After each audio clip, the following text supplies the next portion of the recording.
In this video I'm going to explain a little bit about the 5-a-days that are found on Corbettmaths.com. So the 5-a-days, well, I started making those about 2 years ago, and the reason was for the many years I was teaching before, every single lesson my year 11 students would have 5 GCSE questions from maybe the previous lesson or way back to the very first lesson of the GCSE course. But there would be a mixture of questions, just making sure that the students are regularly tested on a variety of topics, just to make sure they're fresh in every single topic. And whenever we moved into a new school building, we had to change rooms, and that meant that I'd have to log onto the computer, and that would take time. So I started making paper versions of them, just so that I could print them off, maybe 2 on one sheet of paper, cut it in half, so then it would save paper. And as the students would walk in, they could lift the sheet and get started, and they would mean they could do a bit of revision, recap as I got logged in, and so on.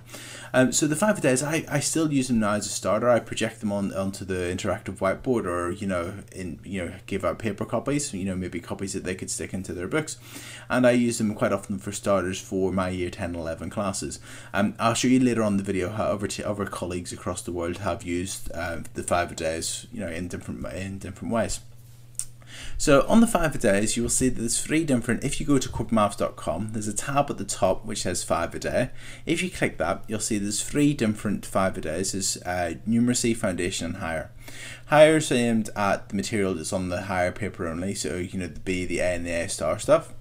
The foundation is the CD borderline material, and the numeracy would be grades G, F, E and D. Now this is very broadly speaking, but I'm sort of pitching it roughly at that level. So you've got the 3 different sets, and you'll see that you've got every single day of the year, including February the 29th, and you've got each of the worksheets, and you can click on them, and that's the 5-a-days. So let's have a look at some of the 5-a-days. So this is an example of a numeracy one.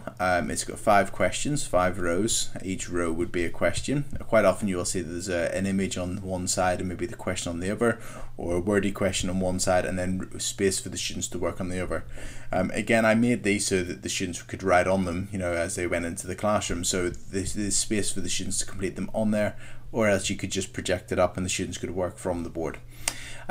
Here's an example of a foundation one. Topic's getting a bit harder. You've got stuff like your nth term, your ratio, Pythagoras, forming and solving equations, and a bit of probability.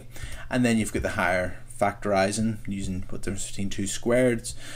You've got your probability question, solving a quadratic equation. You've got simultaneous equations and a volume of a cone. So that's an example of 5-a-days, what they look like. So the 5-a-days, as I said, they can be found on the Corbettmaths website, or also they can be found on Twitter. If you follow @Corbettmaths on Twitter, you'll see that I often will tweet every day I will tweet the 3 different versions, and I will put on the image and then a link to the answers so the students can then do the questions and check their answers. If you retweet them to your followers, then your students, if it was your maths department, your students can then see the questions and then they can do them. Let's then have a look at what the answers look like. So the answers again are on the website. Here you'll see there I've circled where the answers are, and I've sort of completed the questions, sometimes show a method, sometimes it'll just need an answer, and that's then the students can check their work. So let's have a look at how some other schools have used the 5-a-days on Corbettmaths. Some schools put them as display boards for revision. Here's one from @StudyMaths. They've put on yesterday's, today's and tomorrow's. Perhaps this is in a classroom, and the students can then come and lift the worksheets and complete them. They're in a plastic wallet, so the students can just lift them out. Here's another school, Dunclug in Ballymena. They've got a very similar setup with yesterday's, today's and tomorrow's. They've printed out the smaller version. That's what I often will do, just so that you can get more 5-a-days per page, and then the students can just lift them and do them. Actually, I've used a similar approach in my school. I've actually had a display board and a ballot box, so the students could then do the 5-a-days for the revision, put their name on the top, and then put them in. And obviously then there's a prize draw at the end of term, and the more 5-a-days they do, the more chance they've got of winning a prize, but just makes that makes it just a bit of an incentive for carrying out this extra revision and getting ready for their GCSEs, but it's a bit of fun as well. Some schools will use them for revision. Here's at Linbowie in South Africa near Johannesburg. Our students are doing the Corbettmaths 5-a-day, just just, you know, sitting around doing it in preparation for an exam on a Friday afternoon. So you can actually just use them as part of a lesson. You know, use it, you know, maybe as a plenary, have a bank of them sat there, so that if you finish your lesson early, you can give them some 5 days to do. Or you know, as I say, I use them for starters.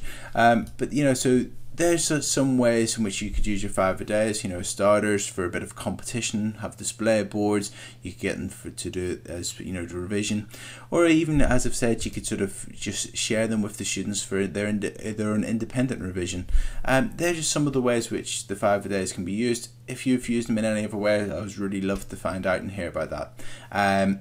But yeah, and I hope you find them useful. If there's anything else I can help you with, please just get in touch.